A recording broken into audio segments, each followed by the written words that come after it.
Hola, ¿cómo están? Espero que se encuentren súper mega bien en este grandioso y espectacular y hermoso día. Así es, hoy les voy a hablar de muchas cosas, de muchos temas, de cómo inició la radio, la prensa, la televisión, el cine y el internet y cómo concluyó. Entonces quédate en este video explicado por su servidor Armando Leibniz. Entonces, música maestro.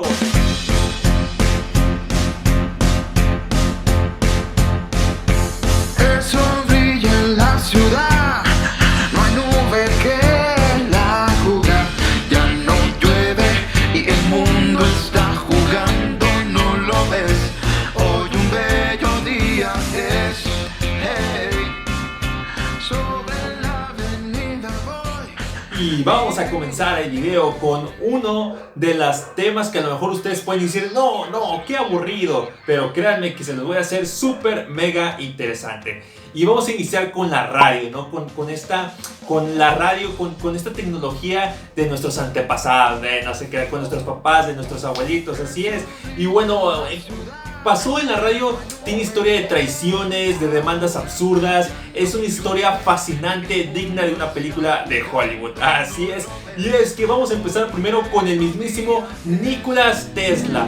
Algunos lo consideran el genio de la electricidad, pero también otros lo consideran el gran fraude. La opinión la tienes tú. Y es que todo comenzó con Nikola Tesla, el inventor de la radio. ¡A su mecha! ¡Qué profundo sonó eso, mano! Así es, Nikola Tesla, simplificándoselos mucho, inventó, por decir, inventó el aparato, pero no lo patentó. O sea, se le adelantó Marconi, que él sí lo patentó. Otro dijo Marconi, esto es mío. Obviamente lo modificó, lo hizo mejor, hizo que abarcara más señal, pero bueno, así se quedó, lo inventó. Y en 1909, ojo esa fecha, en 1909 Marconi ganó el premio Nobel de Física. Así es, el premio Nobel de Física, y no le dio ningún atributo, no le mencionó para nada a Nikola Tesla. Por lo tanto, ¿qué sucedió? Se fue incrementando la rivalidad entre Nikola Tesla y Marconi. Imagínense unos Rayados contra los Tigres. Así de fuerte era esa rivalidad, Nikola Tesla y Marconi. Tiempo después, la compañía de Nikola Tesla demandó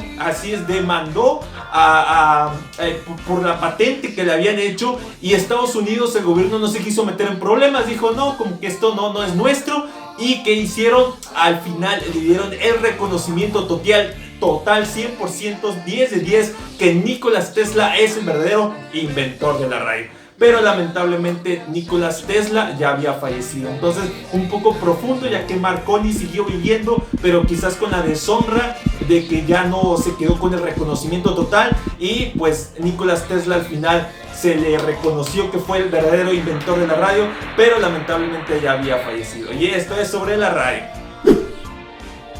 Y ahora, ¿qué les parece que vamos a hablar de nada menos y nada más que la prensa? Así es, vamos a hablar de la prensa, un invento que se presume que se inventó en 1948, o sea, a finales del siglo XX, por un intermediario cuyo nombre Manuel, ¿no? Y bueno, ¿cómo inició en México? Se preguntarán ustedes, pues yo también me lo pregunto, la verdad. Y es que en enero de 1722, el católico y doctor Juan Ignacio fundó la Gaceta de México y Noticias de Nueva España, y ese se le reconoció como el primer periódico de México. Y así es, y es muy importante recalcar, ahora sabiendo un poco de estas fechas importantes históricas, recalcar que al principio, a finales del siglo XX, el periódico no era como tal, que alguien gritaba y decía norte, norte, sur, échele, llévele, no, más que todo no era eso, sino que la prensa, los periódicos se manejaban por hojas sueltas. Un pequeño dato curioso, y con esto acabamos con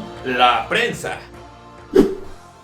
Y ahora vamos a hablar de la televisión. Así es, de la TV, de la televisión, que llegó en 1939 de la mano de Guillermo González. Y por si se les hacía un poco conocido el nombre de Guillermo González, es que sí, ¡aleluya! ¡Viva México! El invento, papá, es nuestro. Así es un joven de 17, así es, ¿escucharon bien? No están sucias sus orejas.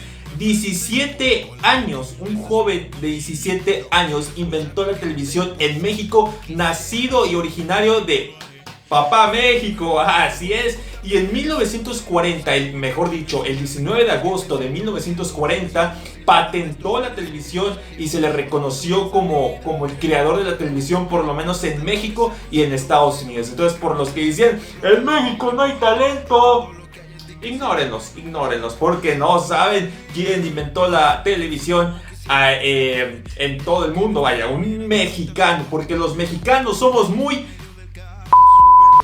Ya ustedes entenderán, así es. Entonces, eso fue la historia de la televisión y mexicana, papá.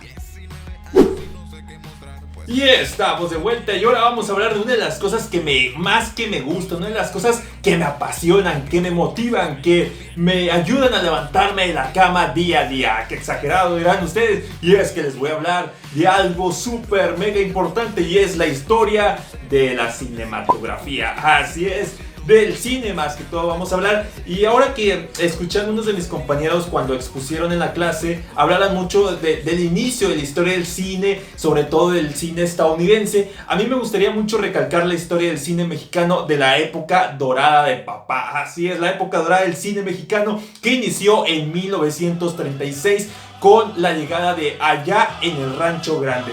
Esa fue la película que detonó todo un mundo de grandes actores, de grandes guiones, grandes películas, entre ellas A Toda Máquina, ya mencionaban la que inauguró todo Allá en el Rancho Grande, grandes actores, Pedro Infante, Cantinflas, María Félix, Luis Aguilar, Viruta, Capulina, Chespirito, ¡upa! No, les puedo mencionar, pero bastantes, mijo, así les puedo mencionar bastantes.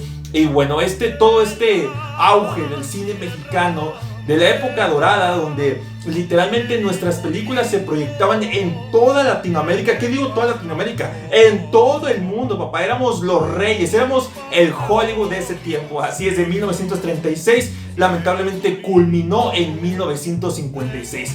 Pero grandes películas con grandes éxitos. Y por si se lo preguntan, mi película favorita del cine mexicano de oro es nada menos y nada más que A Toda Máquina. Así es, protagonizada por Pedro Infante y Luis Aguilar. Y para los que no conocían esta película, una película en blanco y negro, sí, tiene dos partes.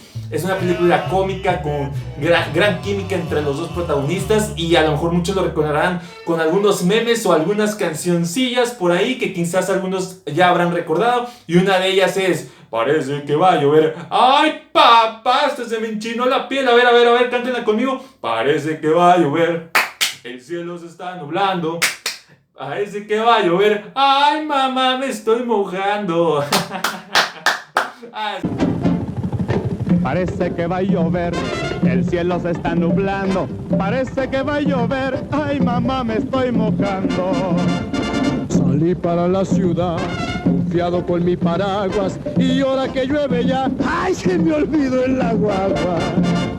La gente se apresura por las calles de La Habana, el piñe se alborota para llenar la palangana. Creaciones también de grandes series que contribuyeron a esto, que hicieron que crecieran más a esto, como Papá Soltero, con el protagonista de César Costa, que se diga de nada menos y nada más que el mismísimo Chespirito, que creó los guiones de Viruta y Capulina.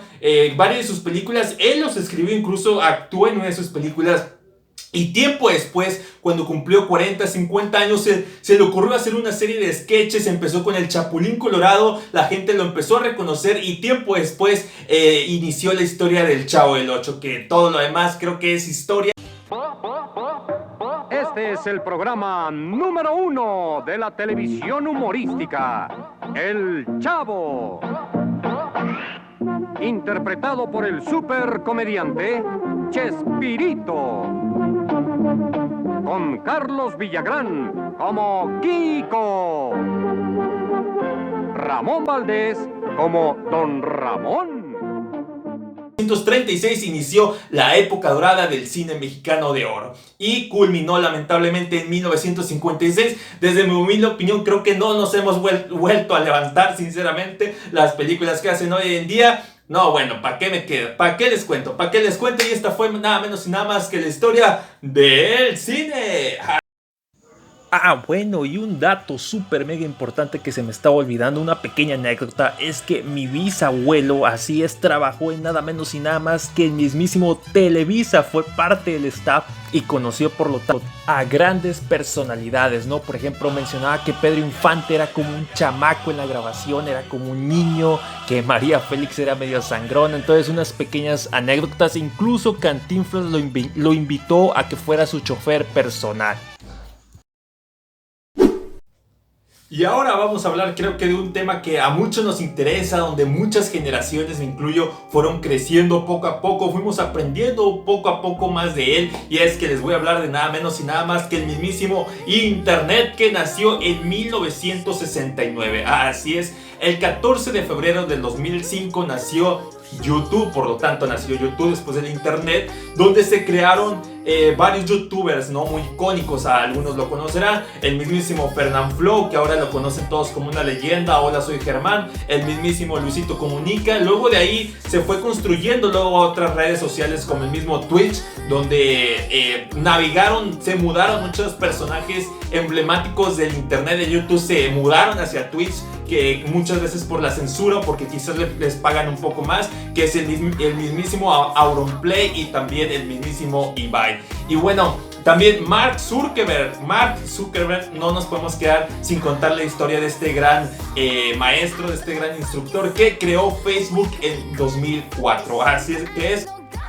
Y con la llegada del Internet, quizás se fue dejando un poco más el cine, se fue dejando, aunque sigue siendo una gran experiencia y una gran maravilla, pero hablando en cuestión de sueldos, de distribución, creo que ha reinado nada menos y nada más que en los streamings, ¿no? Las nuevas plataformas de streaming para ver películas, llámese Netflix, llámese Disney Plus, llámese HBO Max, Star Plus, ¿cuál más? Prime Video, no, bueno, Paramount Plus, Apple TV, 7 ahorita, creo que son 7 las que andan ahorita en el mercado, ¿no? Y cómo el Internet ha ido evolucionando, ¿no? Les cuento una pequeña historia que tiene que ver con el Internet. Años atrás, quizás ustedes ya lo conocían, de Blockbuster, ¿no? Pregúntenle a sus papás, era una distribuidora de películas en físico, en literal, aquí les muestro una, ¿no? Literal, ibas, pagabas, rentabas por tu película, todo bien, todo padre. ¿Y qué creen? Netflix, así es, Netflix se la acercó al dueño de Blockbuster a ver si quería comprar su compañía, y Blockbuster dijo, Nel pastel, pero todo acto tiene sus consecuencias, ¿no? 20 años después Blockbuster quebró, estaba en bancarrota, y miren Netflix el reinado que es ahora, ¿no? ¿Cuál es quizás la moraleja de esto? Que siempre hay que saber evolucionar, ¿no? No quedarnos atrás. Y esa es un poco de la historia de las plataformas de streaming, ¿no? Que han hecho populares, ¿no? Porque serie que saca Netflix, serie que todo el mundo habla de ella, ¿no? Y esa es la relevancia de las plataformas de streaming. En Netflix te puedo mencionar Casa de Papel, Stranger Things, el Disney Plus, bueno, que se diga Marvel, WandaVision, Falcon and the Winter Soldier, The Mandalorian y entre otras, ¿no? Entonces, serie que saca ellos es serie que se habla entre boca y boca, ¿no? Algo que ha ido superando al cine poco a poco. Y bueno, este es un pequeño dato curioso del Internet y de la evolución de los canales de streaming. De mi parte, muchas gracias por haberme puesto atención o por haberte dormido. También muchas gracias. Por mi parte ha sido todo. Mi nombre es Armando Leibniz. Espero que pases un día más que excepcional, un día más que grandioso, y nos vemos hasta la próxima. Adiós. Nobel, Otto. Premio Nobel. Y seremos ricos. No es por los premios, Harry. Premio Nobel.